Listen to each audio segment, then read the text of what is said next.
Hello everybody, welcome back to the Music Gauntlet channel. I hope you all are having a wonderful day so far, and today we are going to be talking about the latest album from the Minnesota milf-magnet himself, Yung Gravy, called Gasanova.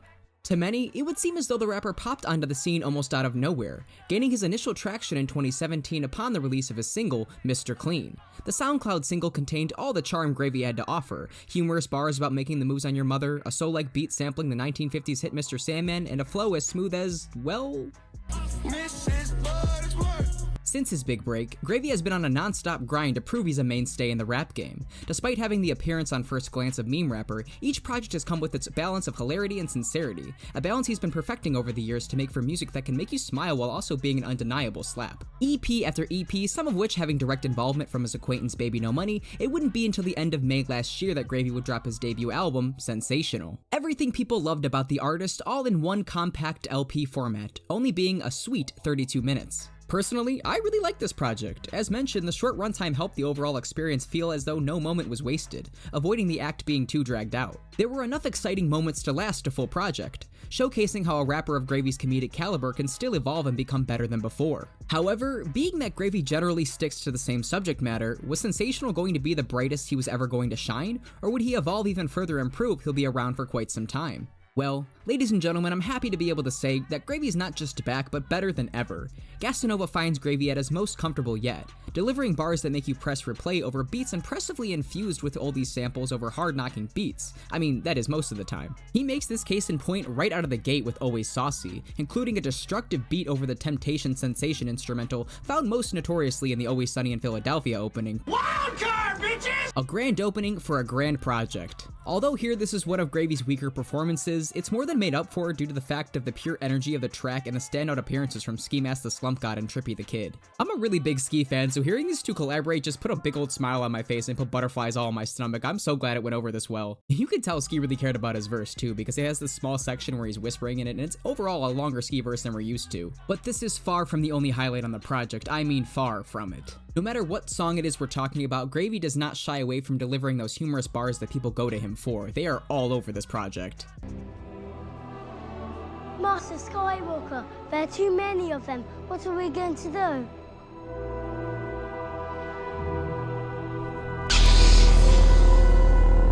But the moments that I enjoyed most was when the production was also working with the lyrics to bring the vision into focus. The atmospheric banger of Bags of Chips is hilarious due to the fact that the track sounds like it's talking about a way more serious topic than it is, as Yung Gravy and Bobby Raps both go on this tangent about different ways that your girl is pleasing them for unnecessary reasons, let's put it at that. Which honestly makes her probably one of the funniest moments in this project, like the Dave and Buster line. Like, I seriously was losing it in the car the first time I heard this. I find Ooops to be pretty hilarious as well, because it sounds like a hybrid of Sir Mix-a-Lot's Big Butts and a bit of the pop elements of Britney Spears' Toxic. That combined with Gravy starting his verse somehow making supercalifragilisticexpialidocious fit into a bar, and just contemplating if he slept with your girl, like literally contemplating it, not even rapping, just thinking about it over the track. And let's just be real here. Yep sounds exactly like if Ron Burgundy had to make a rap song, not just with the lyrics, but from the vibrant horns and the flute going bananas all over the track. Which may or may not be intentional, because he is dressed like a news reporter in the music video, so maybe he was aware of that? Party at My Mama's House has these bright piano keys, alluding to the fact of like it's gonna be some kind of song that makes you feel good, gonna get you amped and ready for the day, and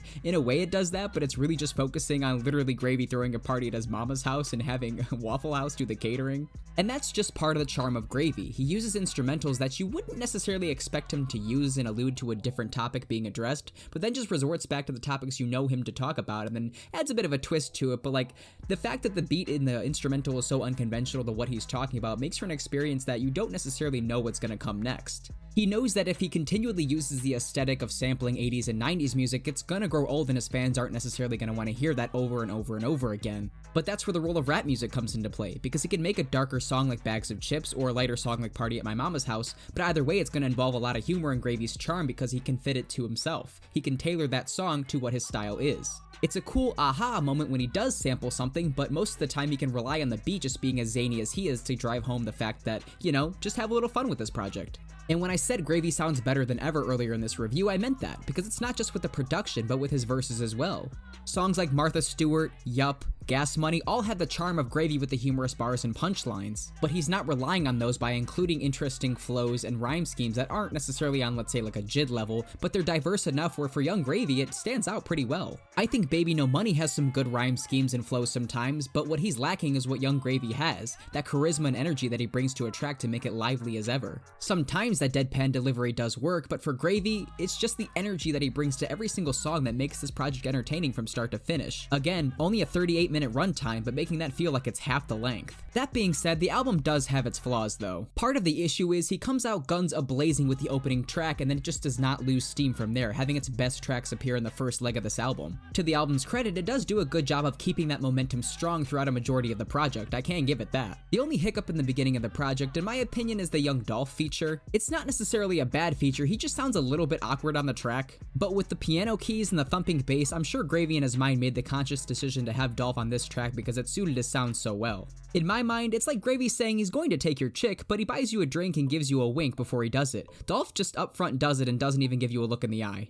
Drip on My Dresser already didn't have the most interesting concept, but then you have Chief Keef using way too much autotune, like he's drowning in that shit. Like, you know when Chief Keef's trying to get melodic and using autotune, you know those moments on his own projects that sound that bad? Yeah, he brought that here, and that is terrible. Luckily, he was given a redemption chance with Tampa Bay Bust Down, where he was actually able to ride that beat pretty nicely using minimal autotune and talking about scooping up yo chick being on that Tampa Bay vacation. Swimming Lessons really just sounded like Gravy was out of ideas. He was just having filler bars, and there were some decent ones thrown in the mix, but he sounded like he was just trying to fill the runtime. He has some humorous bars as well, but even those aren't as strong as the ones that show up on this project alone. And those backing vocals reminded me of Moonlight by Jay-Z, you know, like the la la la la. Not saying that's a bad thing, but it really highlighted the bars where he was just listing things off and saying random things that didn't really lead anywhere. And he already worked with Baby No Money for the humorous cut Whole Foods, where they somehow find a way to rap over the off-kilter recorder instrumental that sounds like it's one of those YouTube covers.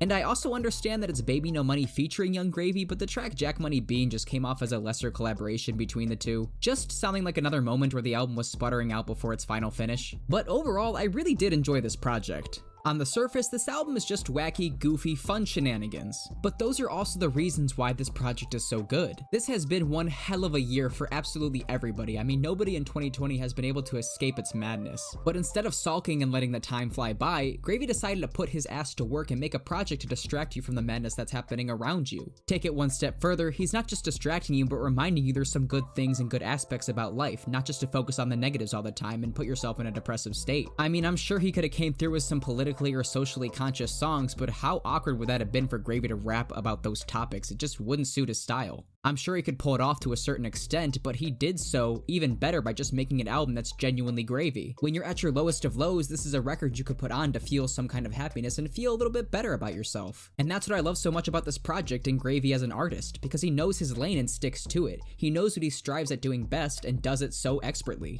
You know generally what he's going to talk about going into a project, but those specific lines that he hits you with that sneak up out of nowhere just make you chuckle, and you can't deny that there's a smile on your face by the end of some of these songs. And to make it even better, he's becoming an artist that's evolving into making music that you can play more than once and has that replay value. I mean, sure, Mr. Clean is humorous and has a nice beat to it, but how many listens did it take for you to get tired of that song? This is something that he's getting better and better at, making for cohesive listens that actually entertain you from start to finish, not just a bunch of random songs that fit together. Sure, this does sound like that, these are a bunch of random songs, but they fit together due to the fact that Gravy's a personality that carries from track to track. Sure, some duds are evident, but those become a lot more understandable due to him just having a slight misstep as opposed to making an outright terrible song. I still hear some room for growth, and I'm a little worried that Gravy's backing himself into a corner with his content, but I gotta give him his props on this one. A great project from the Gravy Train, and now I'm just looking forward to see where he goes from here. Now, this is the part of the video where I rank this album out of the rest of Young Gravy's discography, and I gotta say this one was a little bit tough. I like both Sensational and Gasanova for two different reasons. Gasanova has such highs in the album, like some of my favorite Gravy songs show up on this project, but Sensational also comes through as a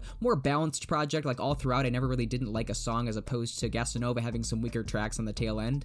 but I think I gotta do it just because Gasanova had such strong highs. I gotta give it in my first place now. I think this is now my new favorite Young Gravy project, with Sensational coming in second ever so slightly. And I'm not gonna add Snow Cougar here only because it's very evidently an EP and it reuses songs from his old EPs anyway, so there's really no point. In either case, in third place, we would definitely have to put Baby Gravy 2. For my top 5 favorite songs from the project, I will have to go with Always Saucy, Bags of Chips, Oops, Yup, and I gotta go Miami Ice. I love his flow on that track. With Joe Mammy and Miami, you're an island. And I think that is gonna do it. Thank you guys so much for watching all the way into the end of the video. If you made it all the way into the end, I truly appreciate it. This is only my opinion, of course. So if you want to comment in the comment section, we can talk about it there. You can also follow me on Instagram and Twitter, and we can discuss it on those platforms. If you want to leave a like or subscribe, I would truly appreciate that. And that is all I got for you guys. Thank you so much for watching, and I'll see you in the next one.